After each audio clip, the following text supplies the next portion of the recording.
मैं निहाल आप सभी का स्वागत करता हूँ और आप देख रहे हैं खूनी कहर। अगर आपको भी हॉरर स्टोरीज और भूत प्रेतों से जुड़ी डरावनी कहानियाँ देखना पसंद है तो इस चैनल को अभी सब्सक्राइब कर दें और बेल आइकन को प्रेस करना ना भूलें ताकि हमारे आने वाले वीडियोस का नोटिफिकेशन आपको जल्द से जल्द मिल सके। तो डरने के लिए तैयार हो जाओ। शाम के 4 बज रहे थे।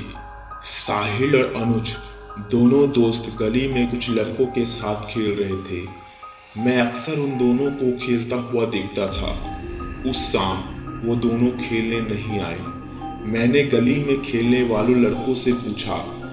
उन्होंने बताया उन दोनों अपनी फैमिली के साथ कहीं गए हुए हैं। मैं वहां से अपने घर लौट आया। अगले शाम वो दोनों लड़के साहिल और अनुज वहां खेलने आए।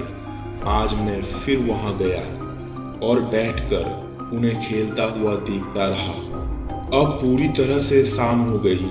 अब सब अपने अपने घर जाने लगे। मैं उन दोनों दोस्तों को रोककर मैंने उनसे पूछा, विक्रम कहाँ है? उन दोनों दोस्तों ने हिचकिचाते हुए कहा, कौन विक्रम? हम किसी विक्रम को नहीं जानते।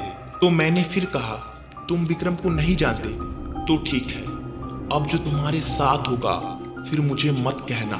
उन दोनों दोस्तों ने कहा, क्या होगा हमारे साथ? जो आज से करीबन 3 महीने पहले रात के 3 बजे पुरानी सड़क के सामने उस खंडर में हुआ था।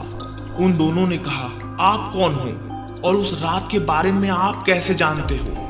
मैंने कहा, मैं विक्रम का बड़ा भाई हूँ और तुम मुझे बताओ, तुम्हारा तीसरा दोस्त विक्रम आज कहाँ है?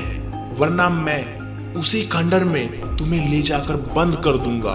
वो बहुत डर गए और कहते हैं, मुझे माफ कर दो भैया, हमें वहां मत ले जाना। फिर वो पूरी बात बताते हैं। हम 3 दोस्त साहिल, अनुज और विक्रम आज से 3 महीने पहले इसी जगह खेला करते थे। उसी समय जब हम खेल रहे थे, कुछ लोग आपस में इसी पुरानी खंडर के बारे में बात कर रहे थे। फिर हम तीनों ने डिसाइड किया कि हम वहां जाएंगे और सच का पता लगाएंगे।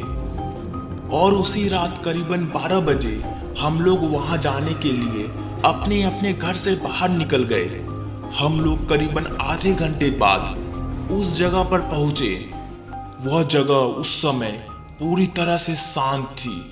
दूर दूर तक अंधेरा और रोशनी का नामो निशान नहीं था।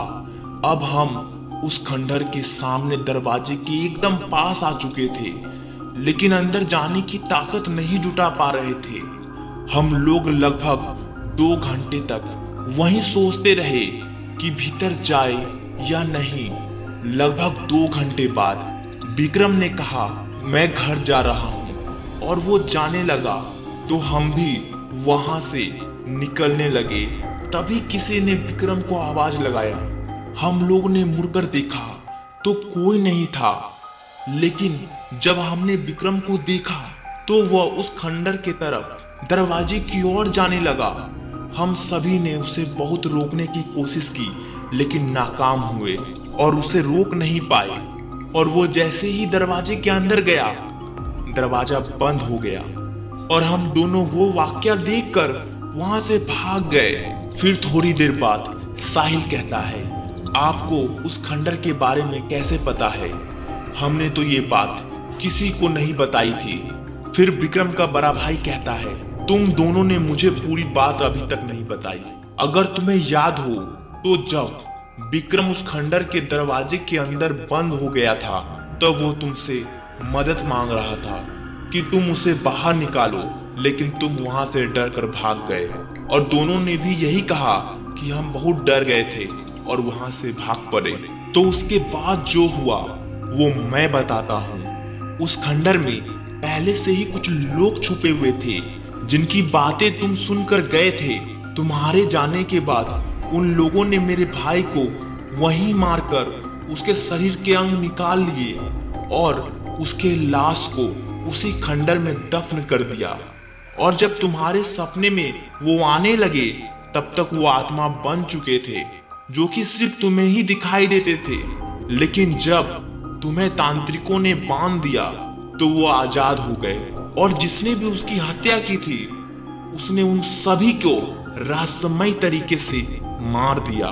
और ये सब बातें मुझे उसकी आत्मा ने आज से लगभग 20 दिन पहले बताई, और मैं तब से तुम्हें ढूंढ रहा था। और उसने मुझे कहा कि उसकी अंतिम इच्छा यही है कि तुम दोनों उसकी डेथ बॉडी को उस खंडर से बाहर निकालो, क्योंकि जब वो जिंदा था तुम ही से मदद मांग रहा था। वो आज मरने के बाद भी चाहता है कि तुम्हें उसके डेथ बॉडीज को उस खंडर से बाहर निकालो, तभी उसकी आत्मा को वहां से मुक्ति मिलेगी। बस फिर उसके बड़े भाई ने जैसे जैसे कहा उन दोनों ने वैसे वैसे किया। इस तरह विक्रम की आत्मा की मुक्ति हो गई। ये कहानी यहाँ समाप्त होती है।